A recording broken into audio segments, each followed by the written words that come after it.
कि आइल होलिए बोला अनैखे तारा में दा कि कबल चरैबा पाड़ पड़ा रजू कि कबल चरैबा पाड़ पड़ा रजू कि जाका महल ला हमरे से भाड़ा रजू जाका महल ला हमरे से भाड़ा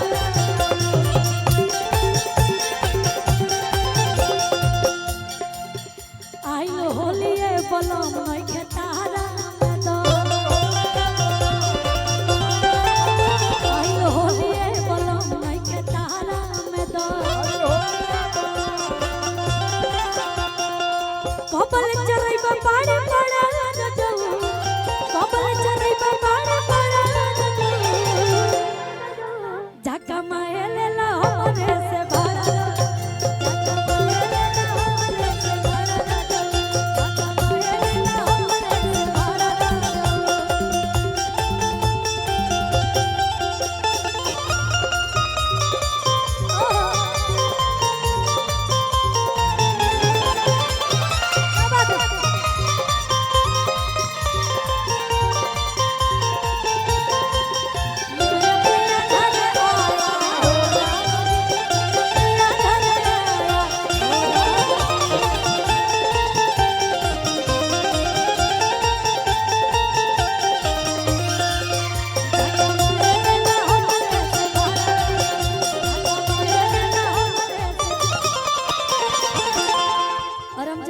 डिंपल जी अगर आप आ जाए तो थोड़ा ज्यादा अच्छा लगे। एक बार जोरदार ताली बजा दी जब भाई डिंपल दिखाते। और दीदी अभी जिस शो में गई थी मैंने पूरे शो को देखा सिर्फ आपके वजह से सच्ची बता रही। और एगो दीदी के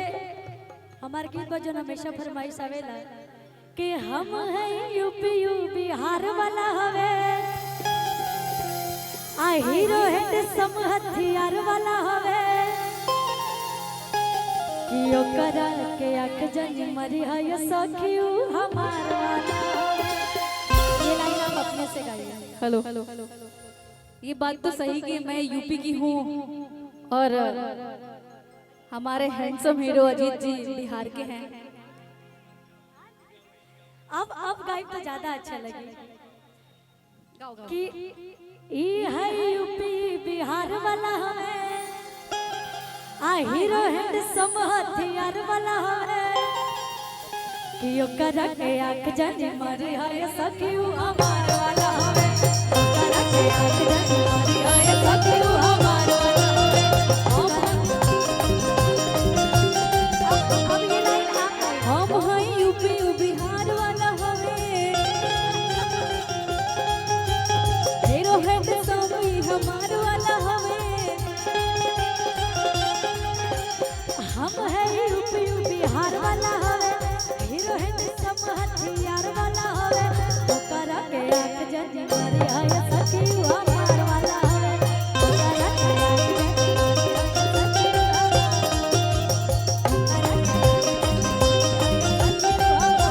सखियो और ये लाइन इन्होंने आपके लिए कहा लेकिन आप इनके लिए बोलेंगे तो क्या बोलेंगे भैया?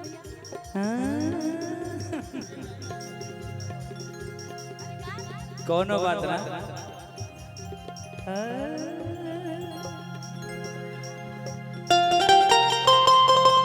सोचो तो का कहीं करके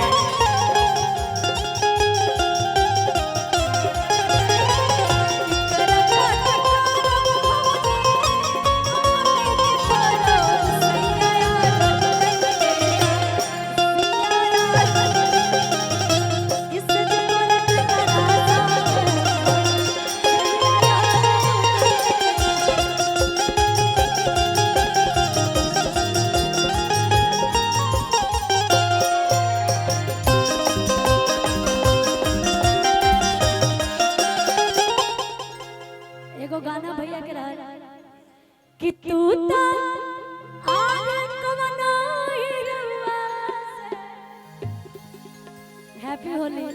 नका कि धन धन बाड़ाए धन बाड़ाए जानो धन बाड़ा हमर पहिला पसंद बाड़ा हो बाड़ा जानो धन बाड़ा हमर पहिला पसंद। अच्छा अगर ऐसा होली हो तो एक लाइन याद आई हमरा होलिया में छल के गाल जीजा होलिया में अजय भैया अगर ऐसा होली हो तो हमरा एगो लाइन याद आता करी दी कइले न कौन सखी रे धीरे से मसाला दे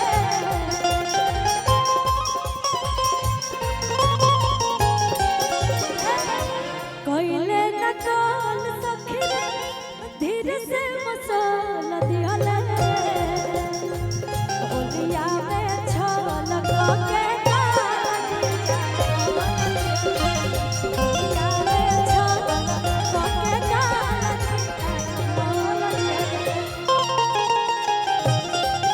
एक सेकंड को अच्छा ठीक कर लीजिए ठीक करिए तो हाँ तने थोड़ा सा कंफर्ट लगा ठीक कर लीजिए। अच्छा खुशी अभी बहुत सारे हीरो बाकी हैं, एक हीरो तो आ गया और एक हीरो अरविंद अकेला कल्लू जी भी आने वाले हैं, तो जब डबल हीरो रहेंगे तो मजा कुछ और ही होगा। तब तक हम लोग गाते हैं और इंतजार करते हैं हीरो के आने का। डिम्पल जी के लिए क्या कहें? पहले तो कह लिया कि हम हैं यूपी बिहार वाला हम तुम लोग तो बिहारे वाला हो जाओ। के बिहार वाला है भाई में अब एगो दिल बा डिम्पल जी के एगो खुशियों खुकर यूपी के भाई। अरे बाप रे बाप देखा लोग कितना बढ़िया बात बाटे।